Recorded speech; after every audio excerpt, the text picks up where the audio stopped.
I love that quote, by the way. The most delightful surprise in life is to suddenly recognize there's nothing wrong with you.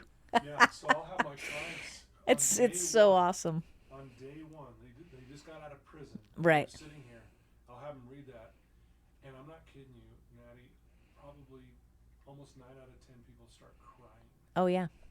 I'm I like, can have you see ever that. heard that before? And they're like, no. Hmm. It's so beautiful. And I'm like, well, I'm telling you this on day one. Yep. I know there's a lot of work to do, but Hmm. you're good. I feel the same way when we're working in prison, Yeah. being able to just say to them, look, like the things we're going to talk about and the things we're going to teach you.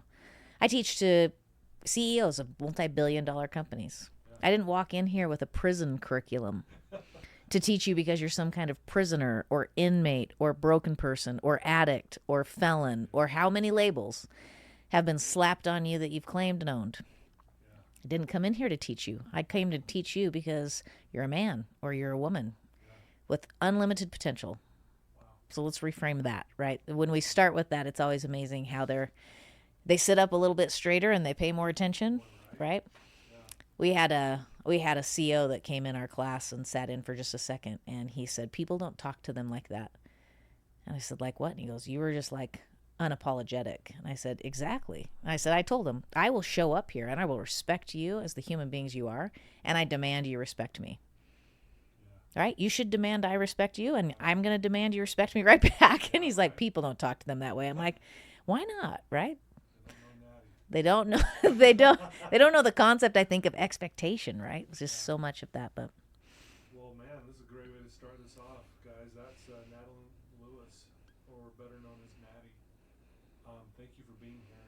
oh, it's a pleasure to be Yeah, back. this is the Todd Sylvester Inspires Beliefcast podcast. And I want to thank everyone for tuning in week after week. You guys are fantastic.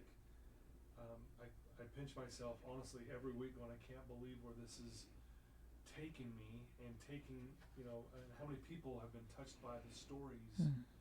And I look back on the guests that have been on my show, and by the way, this is your second time on, and I had such amazing feedback from your first one. Just the energy. I mean, again, we talked about your energy, if you remember last Yeah. time, and you are just this energizer bunny. But you're just very passionate. You're a wife. You're a mother of 4 beautiful children. You're a former NCAA Division I athlete.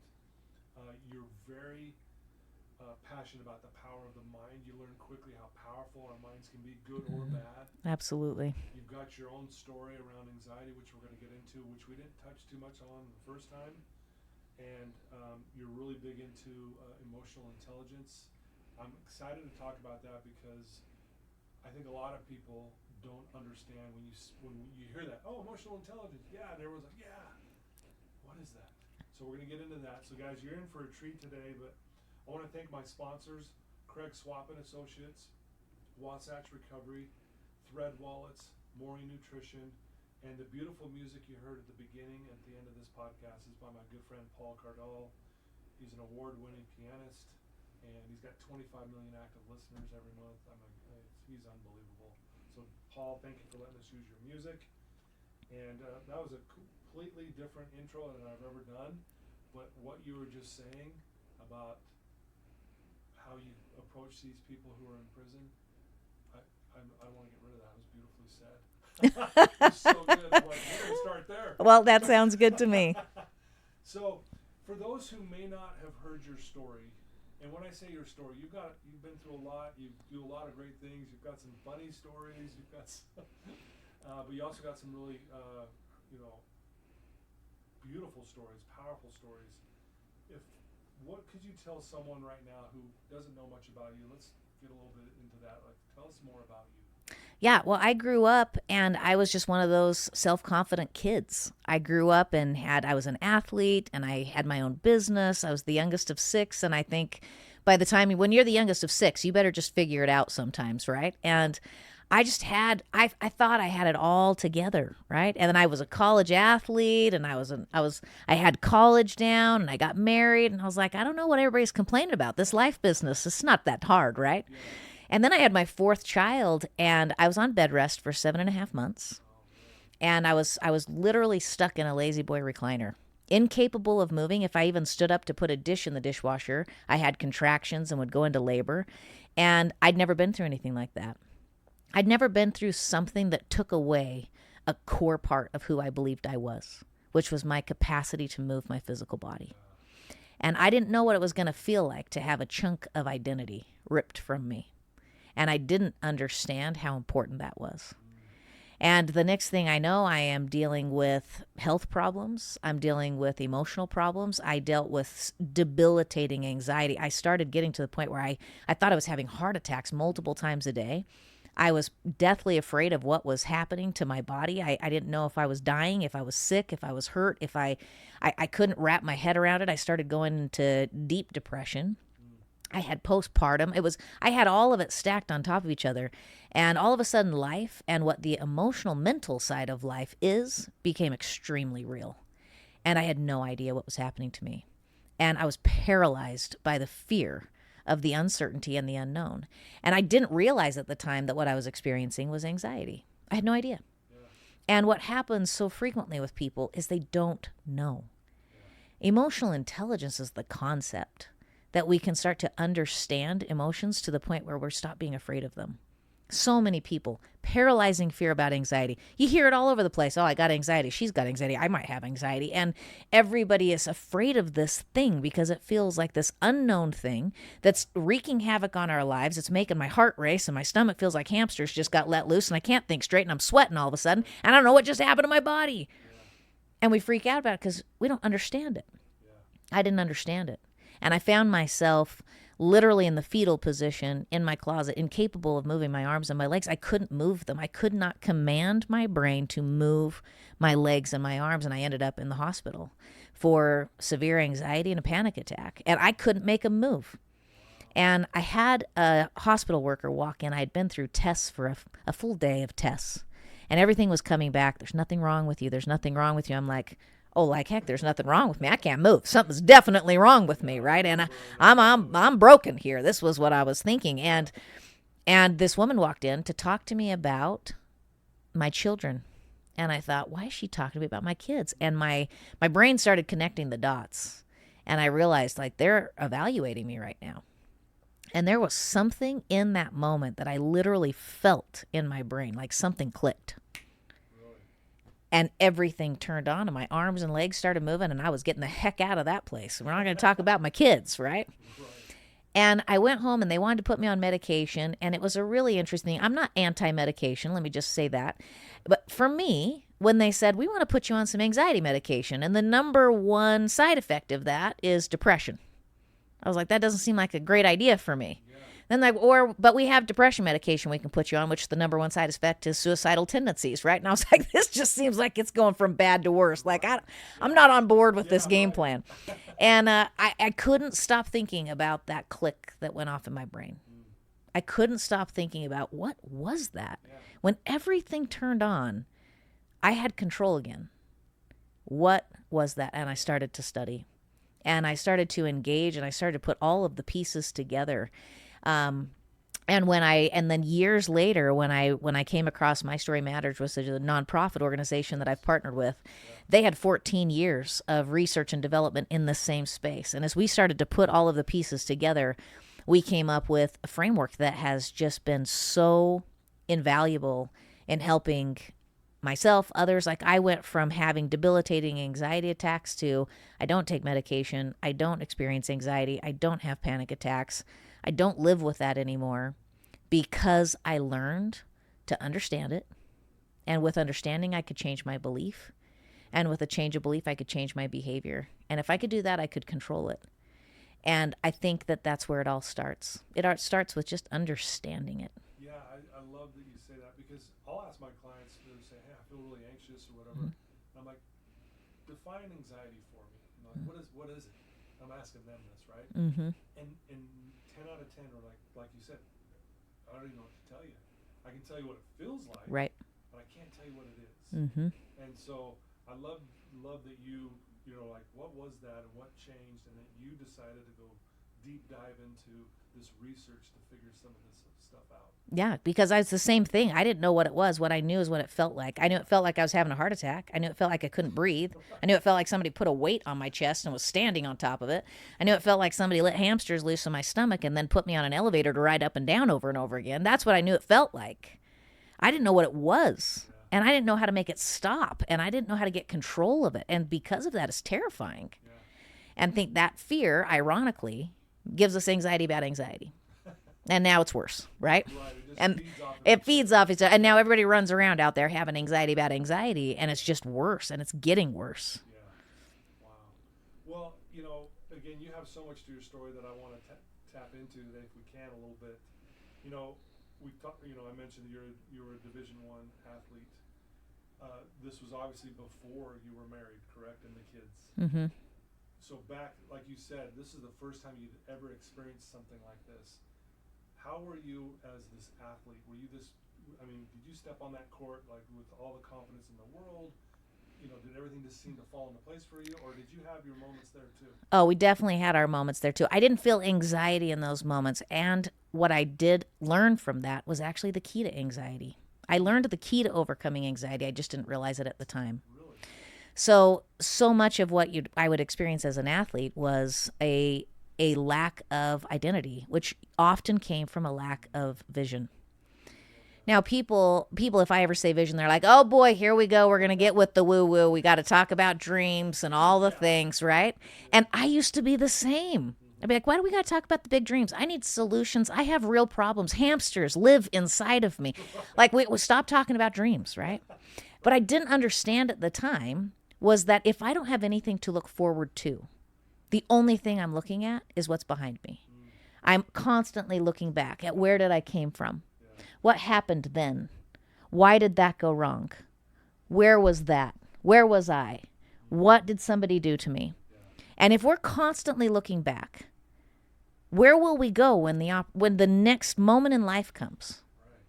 We'll go back because it's the only thing we're looking at.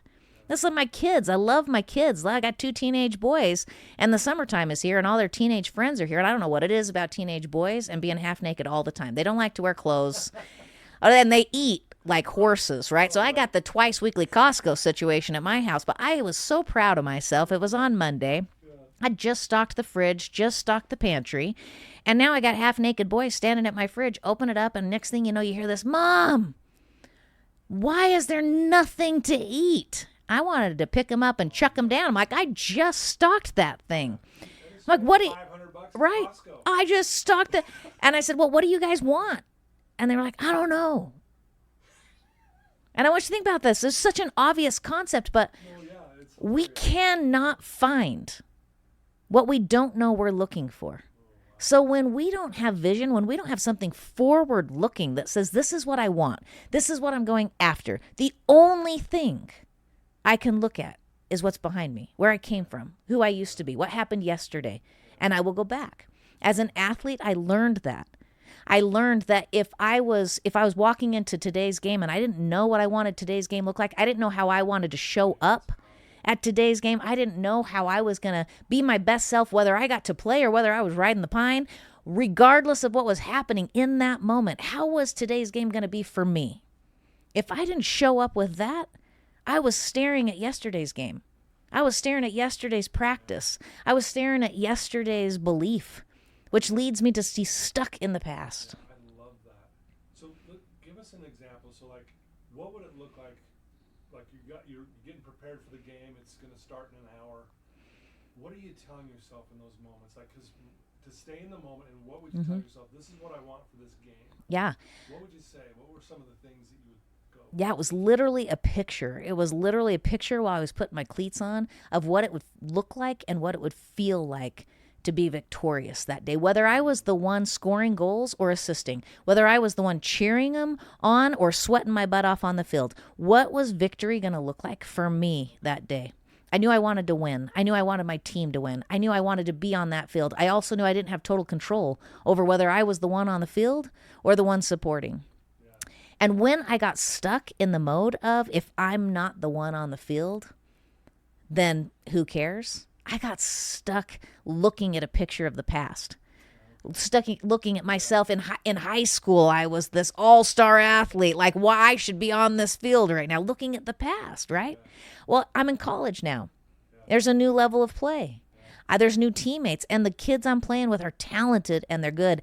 And I couldn't get stuck staring at a past history or a past belief or a past hope. I needed to look at the future, look forward and say, what do I want this game to look like? And how do I declare victory in this game, regardless of what my role gets to be? What if I'm here? What if I come off of the bench? What if I start? What if I'm cheering on teammates because I'm not playing? I needed to just have a picture of how I was going to show up victorious regardless. I love that. How am I going to show up? How am I going to show up? Question, right? Yeah. And it's important because if we will forward look that, how I'm going to show up. That is what I ended up learning was the answer to anxiety. The picture of what is in front of me changed everything from staring at what was behind me. And the reality is, when we are stuck looking at what's behind us, we will always feel anxious because we cannot control the past. And so it's gone. And I can't control it. I can't change it. I can't fix it. So what I'm hearing you say, and I want to make sure I'm understanding it, is if we can be more in the moment of this is what I got to do here today. It doesn't matter what happened last week or last year or in high school. But if I can have a vision, like you said, that's what's going to help you stay or give you the tools, I guess, and the ability to not feel anxious. Yeah, it's the first key, because the number one thing that creates anxiety is thoughts of concern. We have one thought and it spirals. I have one thought, which is, oh my gosh, I forgot to buy the groceries. I forgot to buy the groceries. My boys are going to walk in the house. They're going to want something to eat. I don't have anything for those boys to eat. And I forgot, oh my gosh, I didn't even remember to buy. I forgot to buy that too. And next thing I know, I'm like, oh my gosh, I'm a bad mom. Now I'm a bad mom because I forgot the groceries. I forgot to buy their clothes. They have no clothes to wear. They have no food to eat. And now I didn't even show up. And we spiral. And next thing you know, we got the hamsters going on. We're sweating. Our heart's racing. And I'm anxious about life all of a sudden. Yeah. And I'm anxious about life because I'm focused on all the things I'm concerned about. I let my thoughts swirl into that space. And where did it all start? With a thought of, I didn't do this in the past. Wow. And all the ramifications of the past, which I can no longer control. That's powerful. This reminds me, and I hope I get this right. Jim Carrey was once asked, why do you do comedy? And he said, my whole purpose in doing comedy is to free people from concern.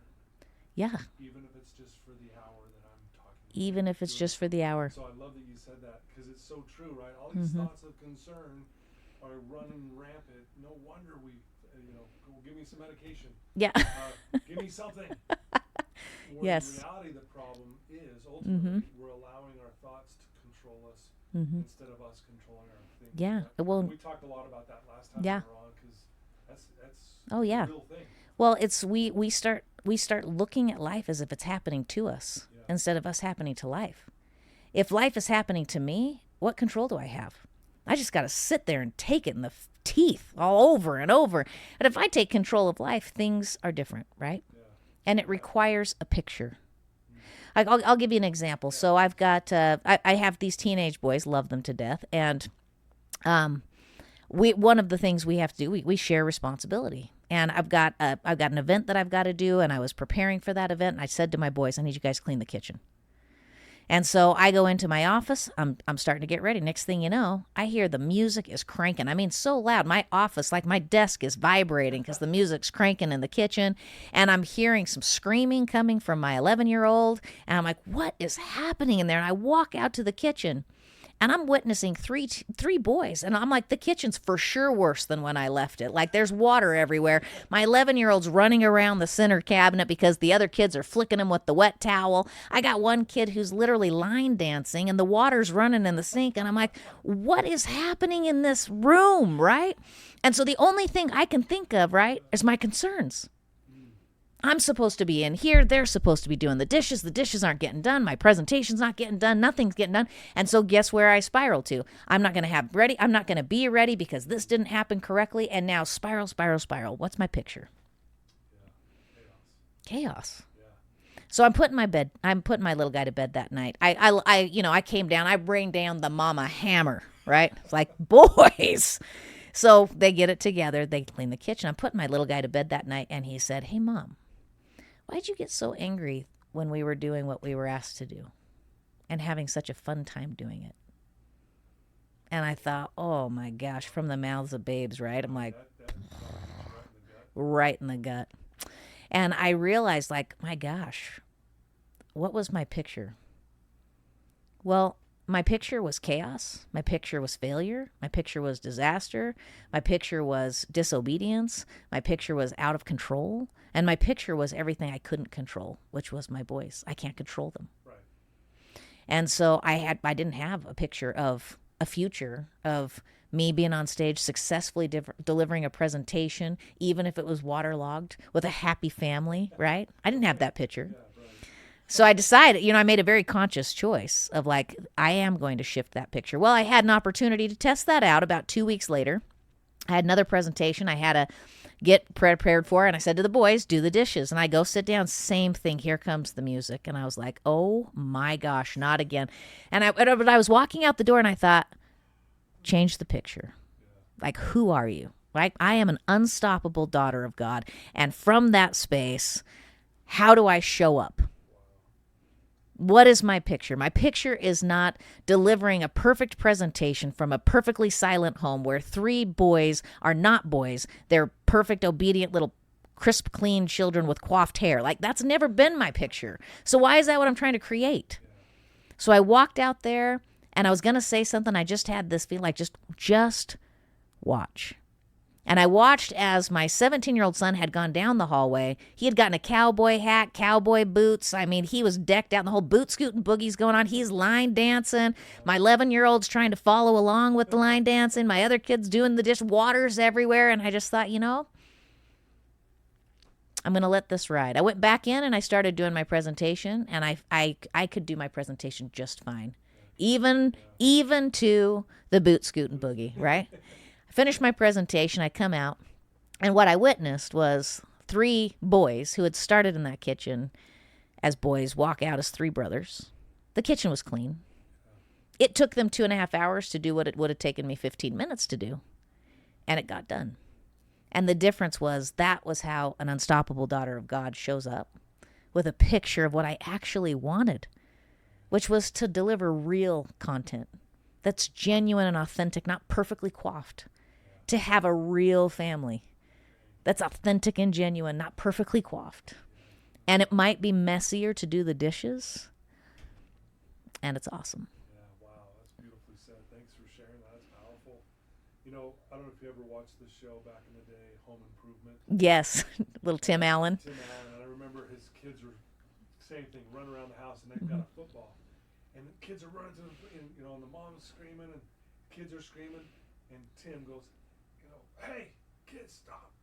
And the kid's got the football, and he's like, he grabs the football and goes, you don't hold it like this, you hold it like this. Right. Gives it back to him, go. And they kept going. That's right. Kind of reminded, that's what you just like, hey, I'm going to let them do their thing, and it's going to be fine. Yeah, and it all boils down to the picture that we hold in our head of what we're trying to build for the future, and not the picture associated with the past.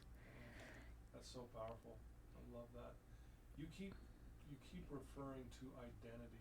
Mm-hmm. Let's talk about that for a minute, because that to me is key for so many things, if not for sure, key of everything. Right? Yep.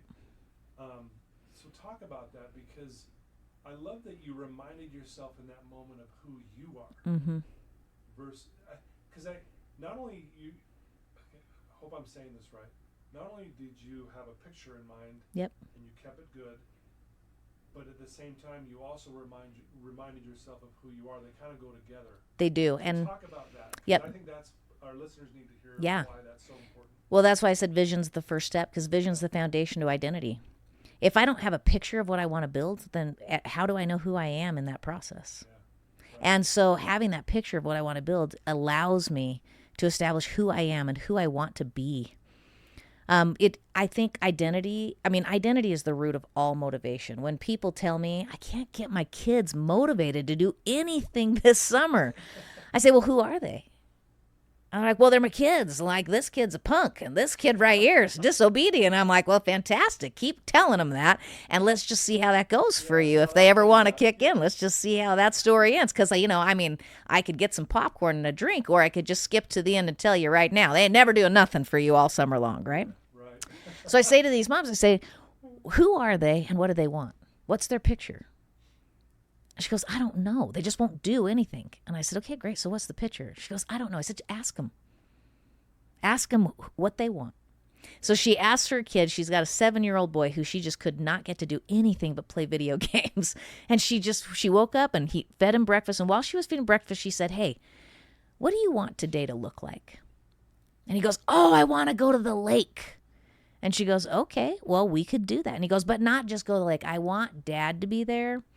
And I want my older brother to be there. And I want you to be there. She goes, okay, so you want to have a family outing at the lake? And he goes, yeah, family outing at the lake. And she said, okay, what do you want that to feel like?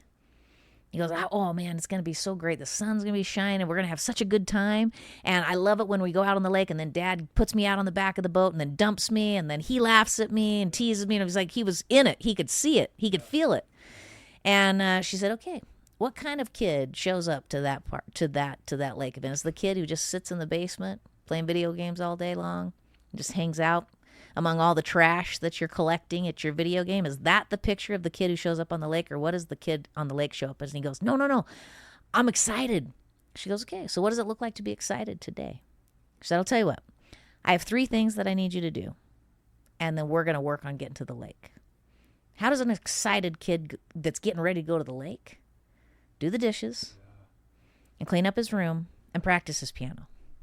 And he goes, he does it really fast. And she goes, he does do it really fast. And he goes, he does it because he wants to be done so he can go to the lake. And she goes, he does get it done. And she goes, oh my gosh, it was like magic.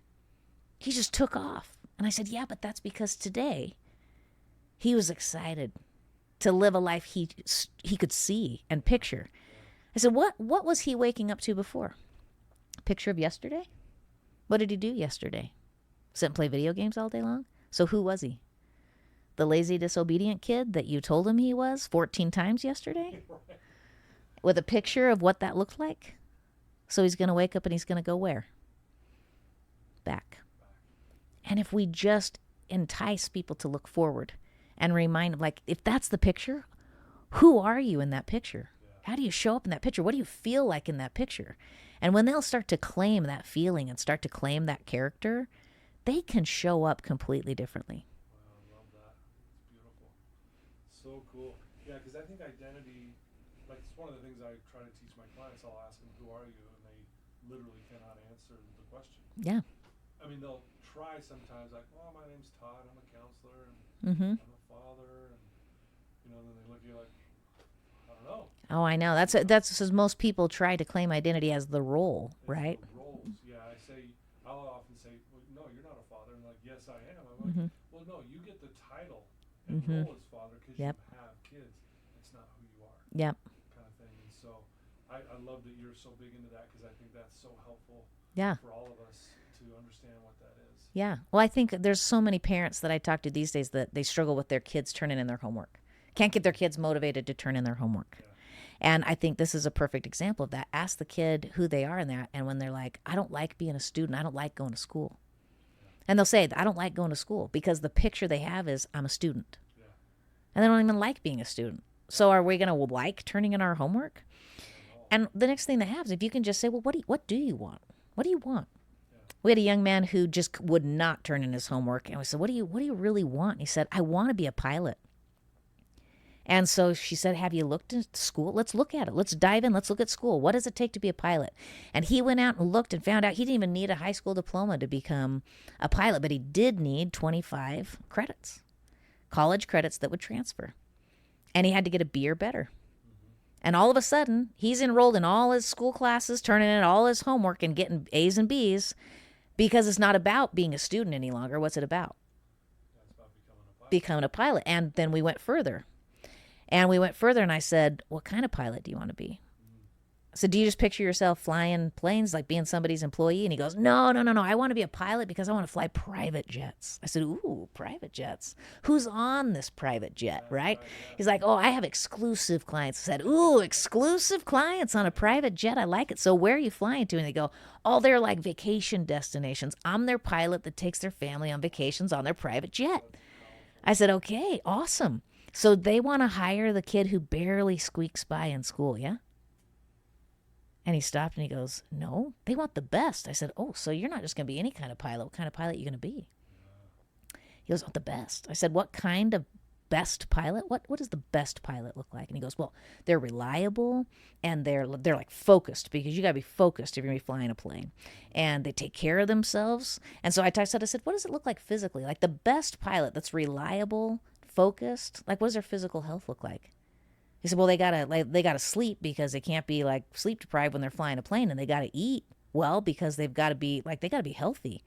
Like what if there's an emergency? They've got to be able to lift stuff and crack doors open. And he had this whole picture in his head. And I said, okay, if that's the physical body of the best, most reliable, focused pilot, then how do you show up focused, reliable in your physical life? What does your spiritual life look like?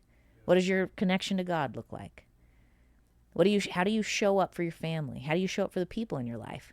If you want to be the kind of person that they want to take on their private jet with their family on vacation, how do you got to treat your family?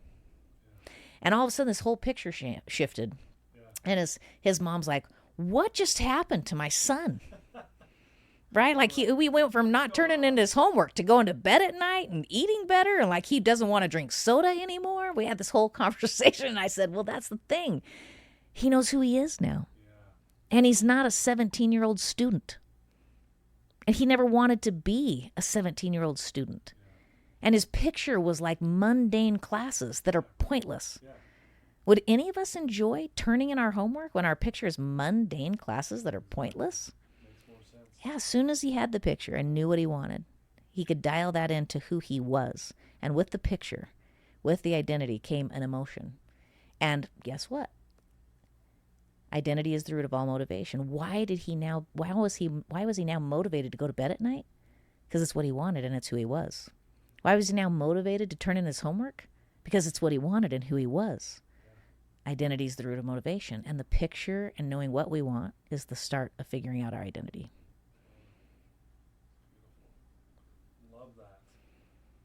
Home. It really does. Yeah, it affects everyone, whether it's yourself or your kids or the people in your life. Yeah, and it hit me so hard when you walked out of that room. Instead of getting mad at the kids, you asked yourself, well, who am I? Mm-hmm. And you were able to answer that with conviction. Yeah. Right? Well, and the thing that's so cool about that is that regardless of where you're at and what you're doing, this works, and it's such a beautiful thing. We were at the prison teaching, and I love being there. I love having an opportunity to work with the people there.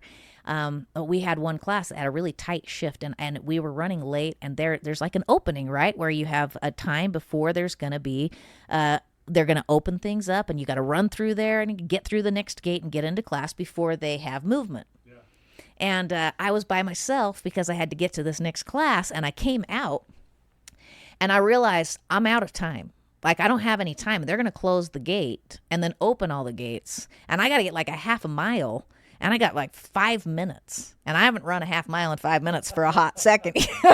So I was like, I got to be booking it. So I hadn't been feeling very good the day before, but I've got my backpack on and I am out there. I am running like as hard as I can because I have this picture in my head. Again, comes back to picture, right? But I got this picture in my head of getting stuck in there and they're going to have movement. It's just going to be me and all the inmates. I'm like, I love these people, but I don't feel super safe in that situation, right? So a little freaked out. So I am booking it. And while I'm running, my lungs are on fire and my legs hurt. I'm not feeling well. And I kept saying, I am an unstoppable woman of God. I am an unstoppable woman of God because I just kept thinking, I got to move. I got to make it. So I'm running. Well, I get to class. I make it through the movement gate and I am sweating up a storm. I mean, I am literally just sweating. And I'm sitting there in class and this gentleman walks in and he goes, oh my gosh, it's you. And I was looking at him thinking, should I know him? I don't know him at all. And we get to this point in class, and we were talking about being there, and he goes, I know that God sent me to this class today. I said, how do you know that? He said, because I was sitting in my cell, and I was praying. And I was praying to God, God, you got to send something, like something's got to change around here. And I looked out my window, and I saw this woman. And she was running, and she was running hard. And I was like, I got to have that kind of passion. And then I show up to this class, and it's you. And I just laughed so hard because I was like, I didn't have control over that moment. Right. I owned my identity. I'm an unstoppable woman of God. And I did what I could do, which was run my butt off based on my picture. And he did the rest. When we'll show up in our identity, when we will just own it, when we'll claim it, it drives and motivates our behavior in such a way. Things can happen that are outside of our control, that are positive, that are good, that are beautiful. Yeah, that's so beautiful, sir. Thank you so much for sharing that. You keep going back to this statement. You're an unstoppable woman of God. That is my identity statement. That's your statement, right? Yes. That's the truth you tell yourself. That's right. I know you're a woman of God, an unstoppable woman of God. Why is God so important to you? Because the concept of God for me is unlimited potential. As a woman of God or as a daughter of God for me, it means that there is nothing I cannot accomplish. People talk all the time about, oh man, look, that's your dad. I mean, think we got kids in the NBA right now, and they're like, oh, this player, his dad was this, his mom was this. We got baseball players that do the same thing. We've got a host in this world. We are constantly tied in to whose kid is whose, right? Well, every one of us are the children of a God that is the most powerful, most capable creator of all things. If I'm his kid, what can I do? And so if I'm an unstoppable woman of God, then my picture, my vision, it can be whatever I want it to be, and I can go create it. And I don't have to look backwards, and I don't have to assume that my past dictates my future. And I don't have to feel concerned about the things I don't have control of, because I don't have to do it alone. That's an amazing way to explain that. And I apologize. I stood up. It reminded me of this quote that I actually found this morning. I love it. Let's hear it. About being unstoppable, and I wanted to share it with you because I want to hear your thoughts on it. And the quote is by Bruce Lee. Okay, awesome. Okay? And it starts off kind of different. It says, because you might as well be dead. Seriously, if you always put limits on what you can do physically or anything else, it'll spread over into the rest of your life.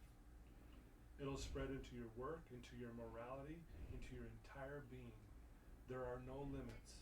There are only plateaus. But you must not stay there. You must go beyond them. If it kills you, it kills you.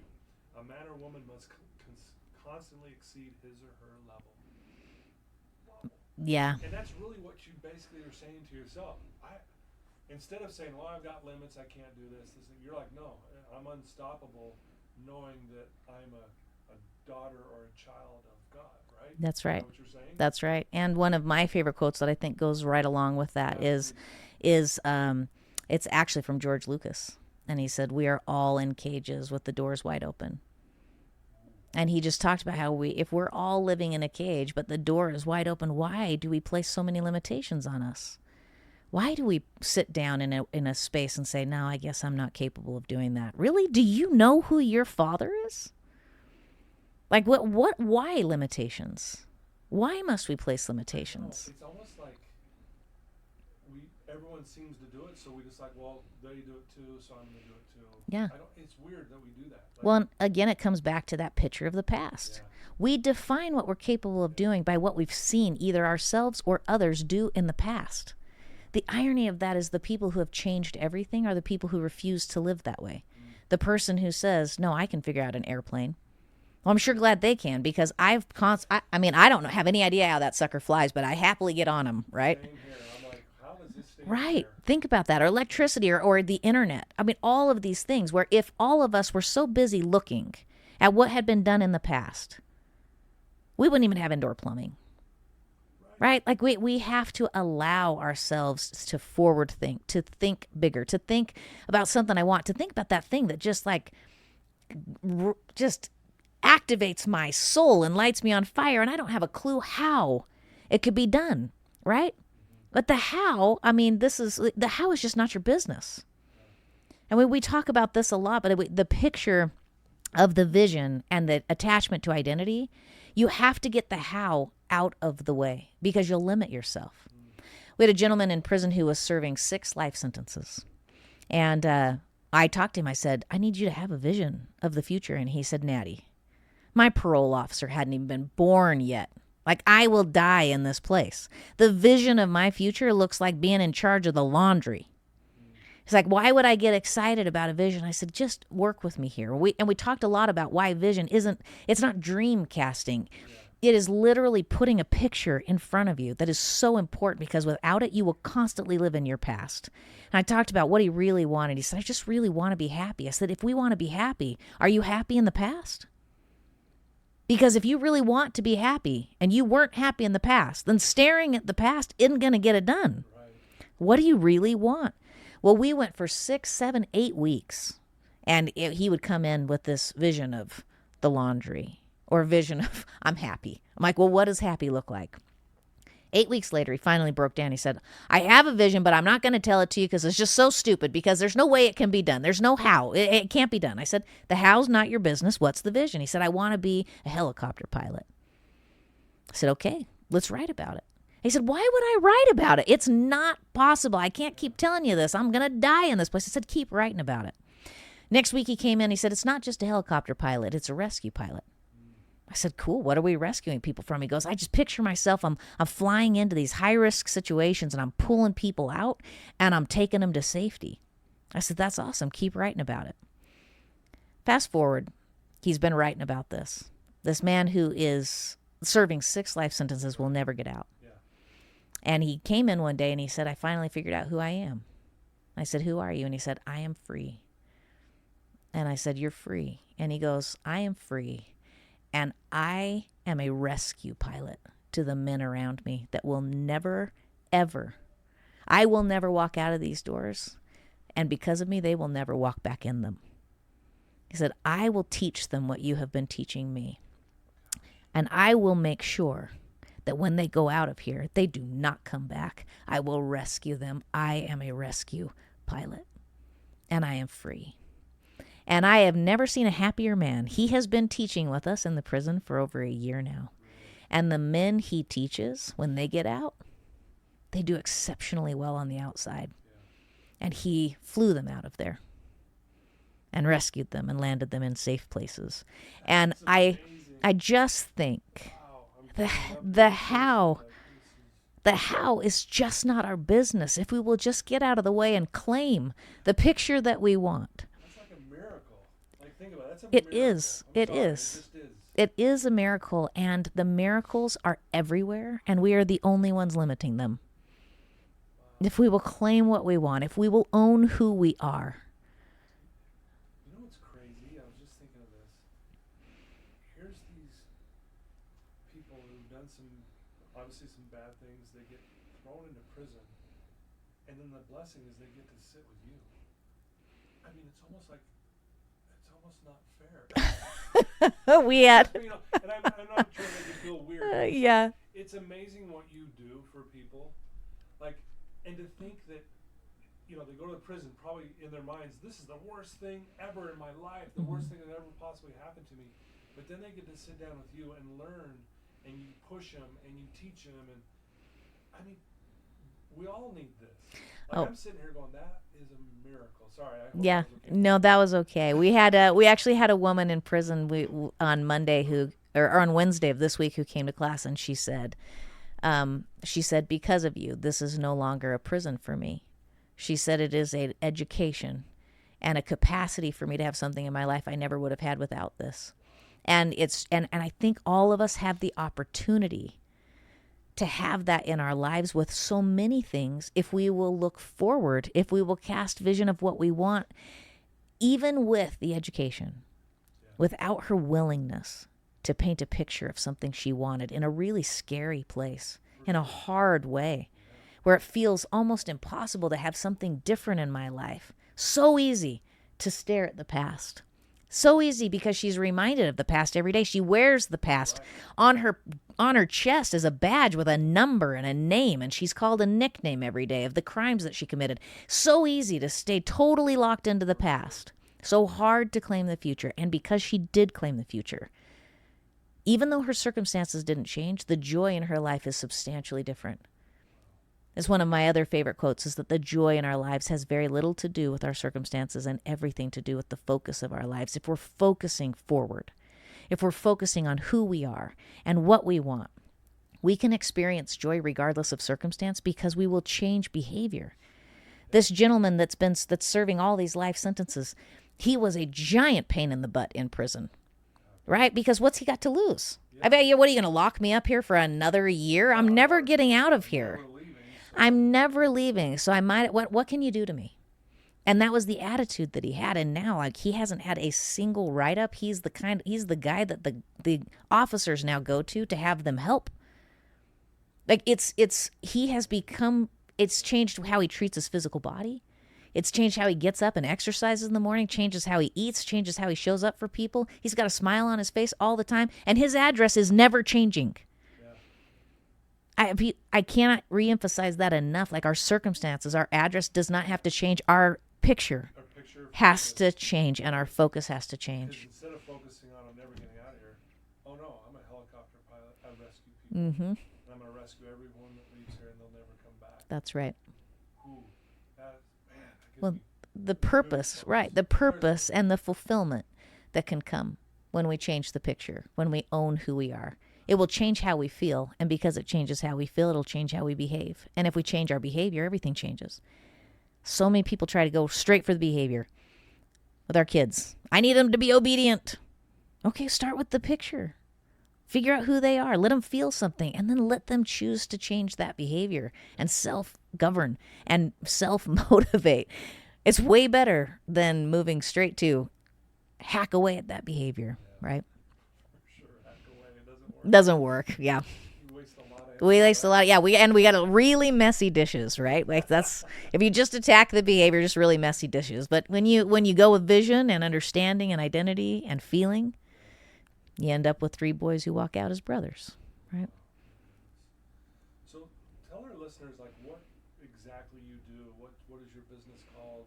What does it look like? And who are you trying to reach? Yeah. So my business is called Ascend EQ. And we work with people we have a framework that we teach people. And most often I get the question, are you a life coach? And the answer to that is no. I'm an emotional intelligence coach. And I call it emotional performance even. Because my objective is not to have a client long term. My objective is, I want you to work with me for 12 weeks. I want to arm you with tools. I want to empower you with tools that I teach you with fierce vigor how to apply into your life, so that because I can't teach you how to handle every circumstance in life, but if I can teach you the tool and you can teach you how to apply it regardless of circumstance, it will work for you always. And so I work with individuals, I teach them tools, I empower them to be able to function in their life with first understanding, so that can shift a belief in themselves, and with that they will change their own behaviors. Most people come to me because they have a behavior they don't love. I keep losing my crap with my kids. I got an addiction. I don't know why I can't lose weight. It's all behavioral driven. And they're always shocked when we don't ever talk about that behavior for weeks. Yeah. Because once we've changed understanding and belief, all of those behaviors change and their life changes. Yeah, it's automatic. It's automatic. Yeah. And so we teach those tools because every single thing, every single part of life is emotional. Yeah. And it's the one thing we don't talk about it. We are raised, don't cry. There's no crying in baseball. We're like, we don't stop crying, stop complaining, stop whining, stop feeling, wipe your tears. Like, we are constantly being told growing up not to feel things. And so I don't think anybody really was raised with some great emotional intelligence. Yeah, and so as we teach, like it's okay, like, bring those into the understanding, allow them to move you in the right way. And then our emotions become our superpower. Like, my emotions were debilitating for me when I didn't understand them and when I was afraid of them. And my emotions became my superpower when I understood them enough to let them shape me and help me and empower me. And I believe that that is possible for everybody. And so that's what I do. I focus mostly on high achievers, really people who want more out of their life. And recently I work with a lot of teens, a lot of parents sending me their teenagers, and I'm having a great time with that, I might add. I love it. And then once a week I get to go to prison, and that is a great blessing in my life. Boy, it sounds like it, especially with the stories you've shared already. Oh my goodness, it's amazing.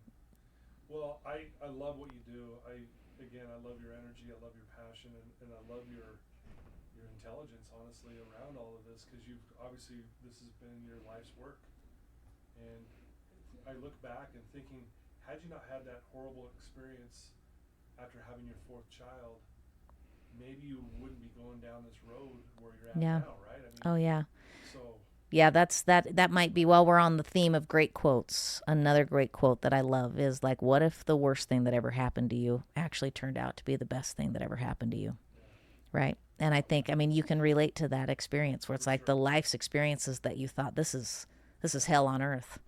And the way you've been able to turn it around and use it to bless and benefit other people's lives, and including your own. And that's become a powerful thing, and not unintentionally. yeah, I agree. Life happens for us. I really believe that. It's hard to see it in the moment, but then you can look back and go, oh yeah, that led to this and this led to that, and here I Yeah. am today talking to Natty. Yeah. Are you kidding me? Yeah. So cool. But I think that's because you took the approach, like, either life is happening to you or you're happening to life. Right. And that doesn't mean we dictate our circumstances. It just dictates what we do with our circumstances. Right. Yeah. Exactly. Good way to put it. If there's someone listening to you right now, Natty, that's just in a dark place, they're struggling, they're suffering, and they're listening right now to you.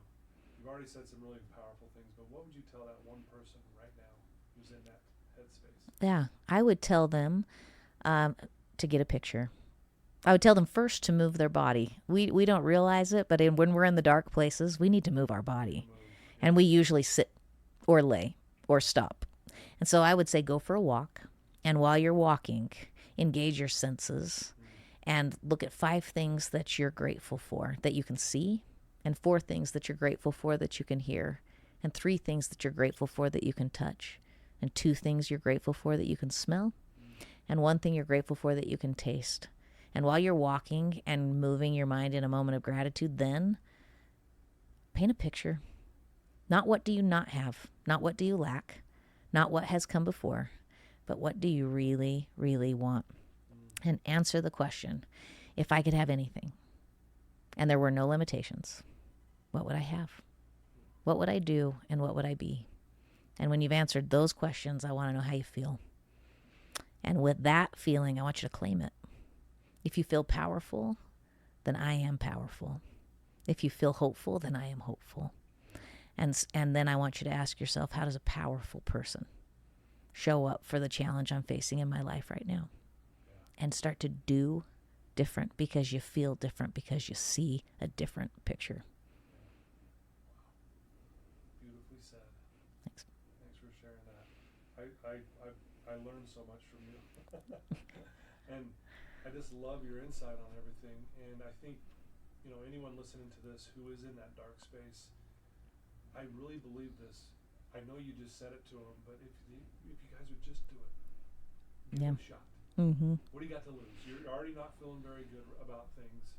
Do what Natty's saying, and see if you do not see a difference almost immediately. I mean, just moving, you're going to feel a little bit better just by going around, walk around the block. Those little things go a long way. So I appreciate your insight on that as well. Yeah. Well, and we don't realize how much our senses are attached to how we feel. And so if we move our body and engage our senses, we can open up our mind. And if we can do that, we can get a new picture. And if we can do that, we can change the way we feel. And if we change the way we feel, we can claim different. And if we claim different because we feel different, because we see different, we will do different. Not because we have to force ourselves off the couch, but because we actually want to. And that right there will take somebody who is in paralyzing anxiety and move them into action. And that's what I learned all those years ago, right? The picture had everything to do with it. And I love when you say claim it. Yeah. Claim it. It's okay to claim it. What follows I am follows you. I am powerful. Okay. Claim that. Yeah, I am powerful. what would a powerful person do right now? Yeah. Right? Well, and claim it in the dark days. I might have shared this story the last time I was on, but it's just so relevant I have to share it again. But Please do. I grew up, like we said, I was the youngest of 6 kids, and we had one bathroom. And one bathroom with 6 kids is just not a great situation. And it worked out okay for me anyways, because I was in the 7th grade, which, frankly, we all believe is a socially defining time of life and maybe social hell for all human beings. And we're trying to figure out how to get rid of the 7th grade, right? Because it's never good for anybody, but you can't just bypass it. So here we are. We enter the 7th grade, and I am vertically challenged. I'm horizontally blessed. I got braces, I got glasses, I got acne making its first appearance. Like, what? That bless you for gracing me right now. And my mom decides to perm my hair.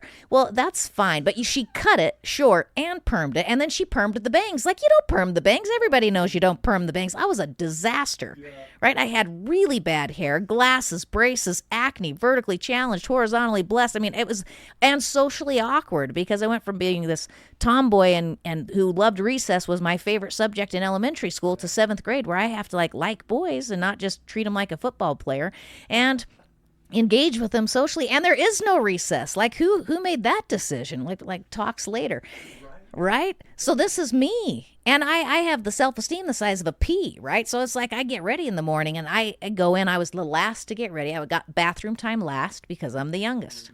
Worked fine by me. I didn't need more than 32 seconds anyway, because I wasn't going to look at all this, right? All this was a problem.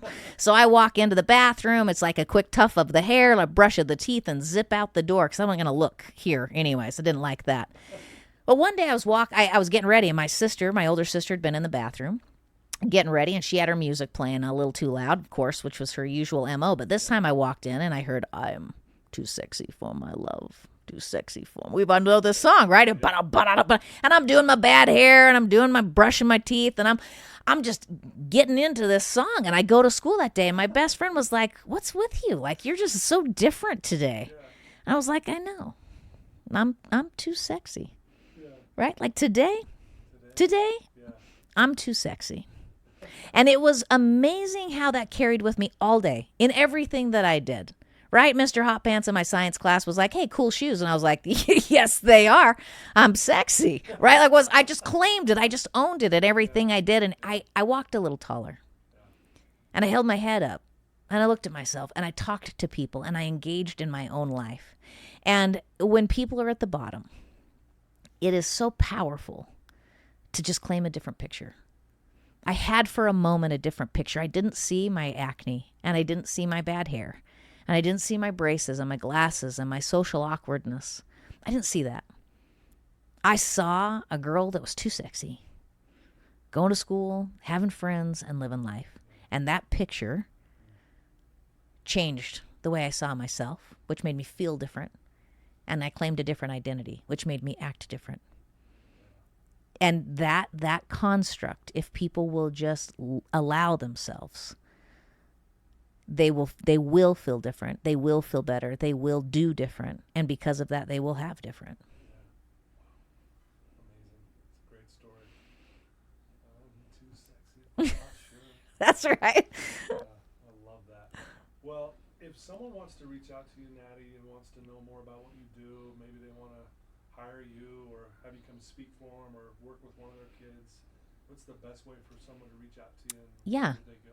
They can go to ascendeq.com. Matter of fact, if people want to learn a little bit more even about emotional intelligence, there's a free little video on there that they can have access to that really, it's also really helpful for anybody who has anxiety. That's why we put it on there.